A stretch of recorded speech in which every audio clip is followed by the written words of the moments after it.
করেছি। গতকাল 2 তারিখ 2রা জানুয়ারি সেই 7 দিন সমাপ্ত হয়।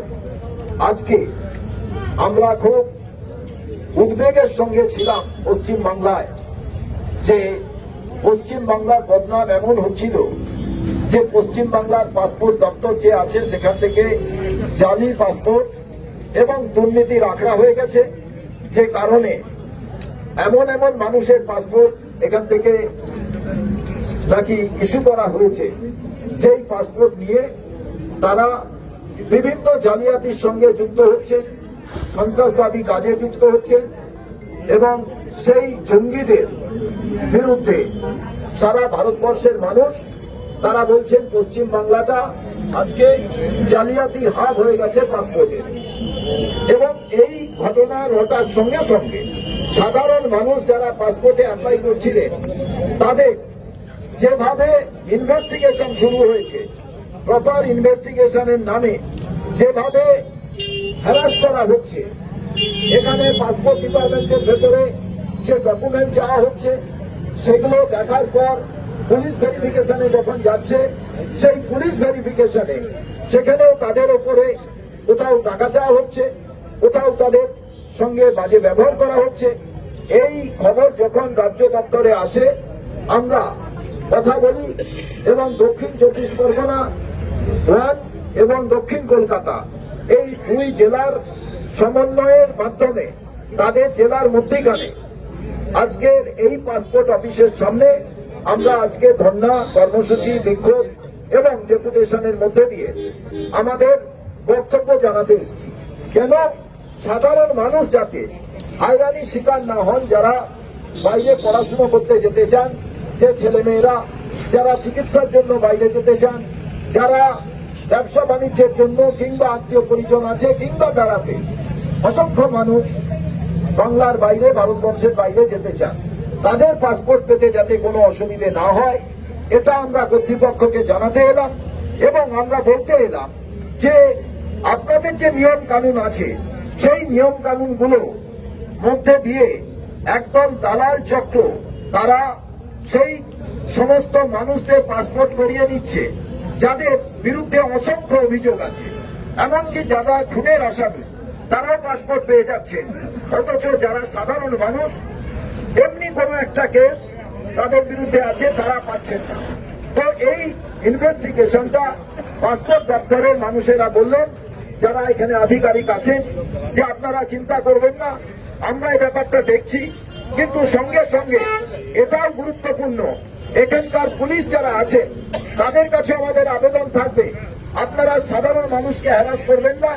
আপনাদের ডিপার্টমেন্টে খোঁজ নিয়ে দেখুন, বহু জায়গায় তাদের পাসপোর্ট হয়ে গেছে, হয়তো কোনো আইএস আইপিএস সই করে দিয়েছে যেটা ভিআইপি কোটায়, তারপরেও ডেলিভারি দিতে গিয়ে সেখানে বলছে যে আপনাদের পাসপোর্ট পেলেন, আমাদের কিছু দেবেন না।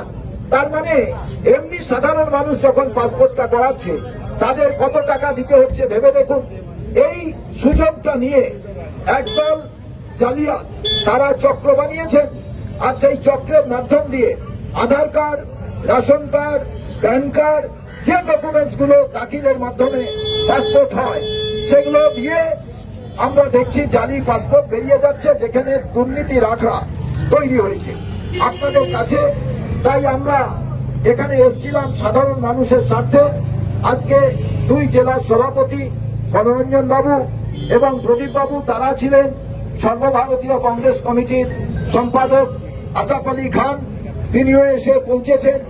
আমরা শুধু এই কথা বলতে চাই, আমরা কেন্দ্রীয় সরকারের দপ্তরের সামনে এই ধর্নার কারণ কেন্দ্রীয় সরকার এবং রাজ্য সরকারের সহযোগিতা ছাড়া জালিয়াতি দুর্নীতি হতে পারে না। আবার কেন্দ্রীয় সরকার রাজ্য সরকারের সমন্বয় ছাড়া কোন সাধারণ মানুষ তাদের হয়রানির শিকার হতে হবে।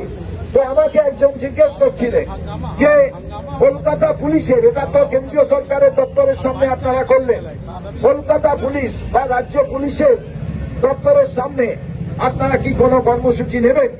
আজকে এই কেন্দ্রীয় সরকারের এই সংস্থার সামনে থেকে আমাদের প্রতিবাদের যে গন্ধ, কলকাতা পুলিশের যারা আধিকারিক আছেন তারা হয়তো প্রত্যেকেই এই বিষয়টা সঠিকভাবে জানেন না, কিন্তু তাদের ডিপার্টমেন্টে খোঁজ নিয়ে দেখুন আপনাদের গায়ে যে বদনাম লাগছে সেই বদনামটা এটা কিন্তু অশোক স্তম্ভের লাগানো এই যে জামাটা আপনারা পরে আছেন এটা কিন্তু কারুর দোয়ায় নয়।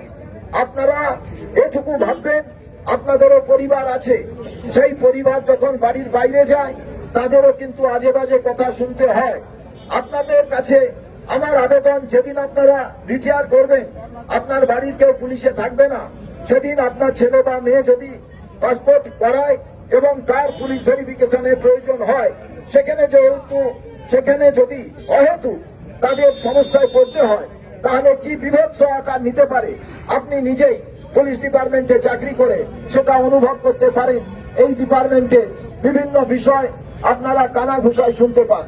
আমরা জানি অনলাইনে করলে বলছে 15 দিনের 1 মাসের মধ্যে পাসপোর্ট পেয়ে যাবে।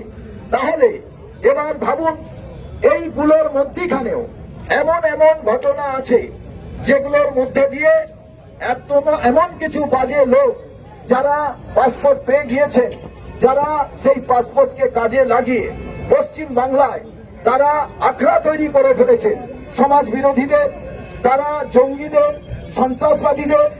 আমরা যারা এই রাজ্যে বসবাস করি, রাজ্যকে ভালোবাসি, আমাদের কিন্তু নিজেদের সজাগ হতে হবে। শুধু ডিপার্টমেন্টের উপরে ছেড়ে দিলে হবে না।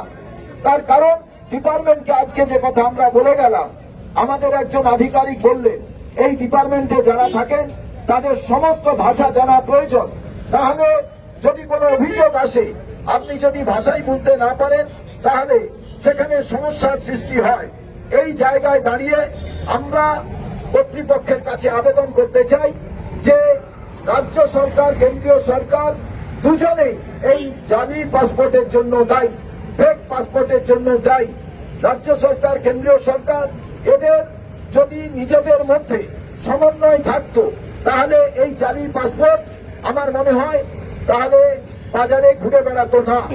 আর নচেত কেন্দ্রীয় সরকার, রাজ্য সরকারের মধ্যে এমন বোঝাপড়া আছে, এমন ম্যাচ ফিক্সিং আছে যে কারণে দুজনেই জানে যে জালি পাসপোর্ট হচ্ছে।